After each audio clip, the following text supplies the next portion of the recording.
아니하리라. 아멘. 오늘도 말씀과 기도로 수요일 하루를 시작하는 우리 모든 성도들 가운데 하나님의 놀라운 은혜가 언제나 함께하여 주시기를 주님의 이름으로 간절히 축원드립니다. 오늘 통독할 말씀은 18장에서 20장 13절까지 말씀입니다. 먼저 18장은 제사장과 레위인에 관한 규례를 기록하고 있습니다. 그중 전반부에서는 하나님께서 제사장과 레위인들에게 부여하신 기본 직무에 관해 언급하고 있습니다.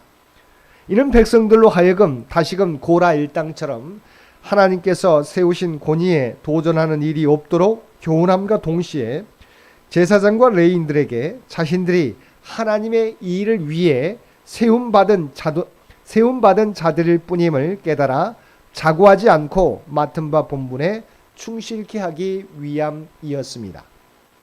1절에 보면 하나님께서는 아론에게 이르시기를 너와 내 아들들과 내 조상의 가문은 성소에 대한 죄를 함께 담당할 것이요 너와 내 아들들은 너희의 제사장 직분에 대한 죄를 함께 담당할 것이니라고 하셨습니다. 이는 무엇을 의미합니까? 제사장과 레위인들은 그들의 직무와 관련하여 잘못을 범하게 되면 그에 대한 책임을 져야 한다는 것입니다.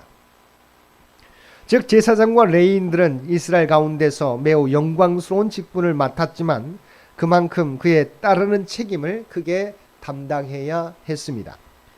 직분에는 그에 합당한 책임이 따릅니다. 직분이 크고 중하면 중할수록 책임도 크고 중하기 마련입니다. 하나님은 많이 맡은 자들에게는 많이 찾으시고 적게 맡은 자들에게는 적게 찾으십니다. 그러므로 직분자나 직분을 맡으려는 자는 그 직분의 영광스러움을 생각하기에 앞서서 그에 따르는 책임을 먼저 생각해야 하겠습니다. 8절 이하의 말씀에서는 성막에서 봉사하는 제사장의 분깃에 대하여 언급하고 있습니다. 제사장은 전적으로 하나님을 위해 헌신된 자일 뿐만 아니라 가나안 땅에 들어가서도 별도로 기업을 분배받지 않았습니다. 따라서 그들에게는 별도로 생계 대책을 마련해 주어야 했습니다. 이에 하나님께서는 본문의 규례를 통해서 제사장들이 생계 문제에 신경을 쓰지 않고 성막 봉사에 전념하도록 분깃을 보장해 주신 것입니다. 여기서 하나님께서 제사장에게 주신 분깃을 살펴보면 소제, 속제제, 속건제의 제물 가운데 불에 사르지 않은 것, 모든 요제물, 곡식의 첫 수확물과 소은 예물, 또한 정한 짐승의 첫 새끼로 하나님께 드려진 것 등이었습니다. 이는 하나님께서 친히 당신을 위해 수고하는 자들의 분깃이 되어주셨음을 시사해 줍니다. 그리고 19절에 보면 하나님께서는 아론 가문에 주시기로 한 분깃에 대한 약속을 가리켜 영원한 소금 언약이라고 말씀하셨습니다. 우리가 지난 주일에 살펴보았던 것처럼 소금은 음식의 맛이 변하지 않도록 하고 부패를 방지하기 위해 사용해야 하는 것이기에 여기서 하나님의 약속을 소금 언약이라고 하신 것은 하나님의 약속이 영원히 변하지 않는 것임을 나타내신 것입니다. 25절 이하의 말씀에서는 제사장을 도와 역시 성막에서 봉사하는 레위인의 분깃인 11조에 대한 언급입니다. 레위인들은 제사장들과 마찬가지로 모두 하나님께 헌신된 자들이었습니다. 따라서 그들에게는 다른 분깃이 주어지지 않았습니다. 이에 하나님께서는 이스라엘 자손으로 소득의 11조를 바치게 하여 그곳으로 레위인이 생계를 유지할 수 있도록 하신 것입니다. 한편 레위인들은 이스라엘 자손에게서 받은 11조 가운데 다시 10분의 1을 떼어 하나님께 11조를 드려야 했는데 이는 제사장들의 분깃이 되었습니다. 이러한 11조 제도는 그것을 바치는 자나 받은 자 모두 그들의 삶의 근원이 하나님께 있음을 기억하게 했다는 점에서 오늘날에 이르기까지 매우 중요한 제도가 되고 있습니다. 19장은 시체로 인한 선민의 부정을 씻기 위한 정결용 제물 제조법 및 사용법에 대해 언급하고 있습니다. 본문은 시체로 말미암아 의식법상 부정하게 된 자의 정결을 위한 정결용 제물을 만드는 법에 대한 설명입니다. 여기에서 보면 부정을 씻기 위한 정결용 제물을 만들기 위해서는 온전하여 흠이 없고 멍에를 맨 일이 없는 붉은 암송아지가 희생되어야만 했습니다. 즉 붉은 암송아지를 잡아 불사른 다음 그 죄를 거두어 흐르는 물과 섞어 정결용 제물을 만들었던 것입니다. 근데 왜 부정한 자를 정하게 만드는 물을 만드는데 굳이 이처럼 멍에 매지 아니한 붉은 암송아지의 죄가 필요했던 것일까요? 그것은 바로 죄의 부정을 씻기 위해서는 죄 없는 누군가가 반드시 그 죄값을 치러야만 했기 때문입니다. 즉 그 암송아지의 죽음은 곧 그의 죄로 말미암아 정결하게 될 자들의 죄값을 치른 것이었다는 것입니다. 6절을 보면 정결용 제물 제조에 사용될 암송아지를 태우면서 백향목과 우슬초와 홍색 실을 함께 태웠습니다. 이것은 매우 중요한 상징적 의미를 지니고 있습니다. 여기서 백향목은 잘 썩지 않아 오랫동안 보존이 가능하다는 점에서 영속성을 상징합니다. 그리고 우슬초는 죄를 정결케 하기 위해 피를 적셔 뿌리는데 사용되어졌습니다.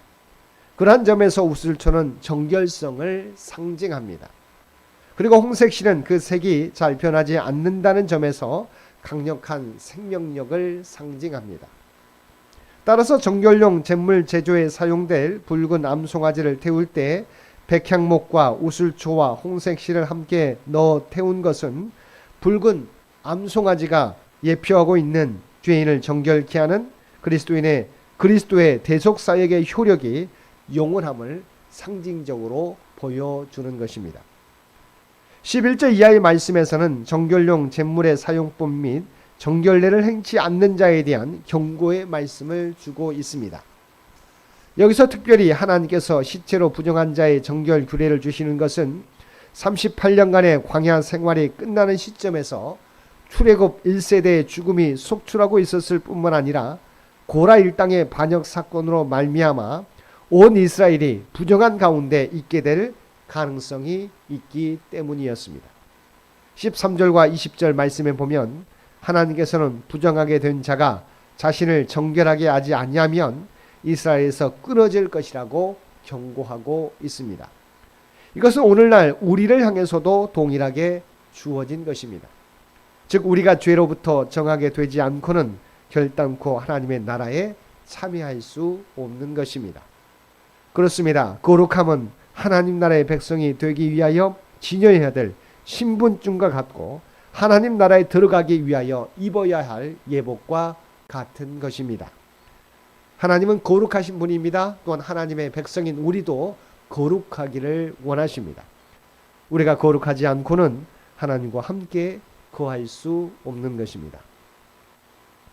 민수기 20장에서 25장까지는 38년간의 광야 방황 후 가데스 바네아에서의 재집결에서부터 모세의 신명기 설교가 있었던 모압 평지까지의 행군 중에 있었던 각종 사건을 기록하고 있습니다.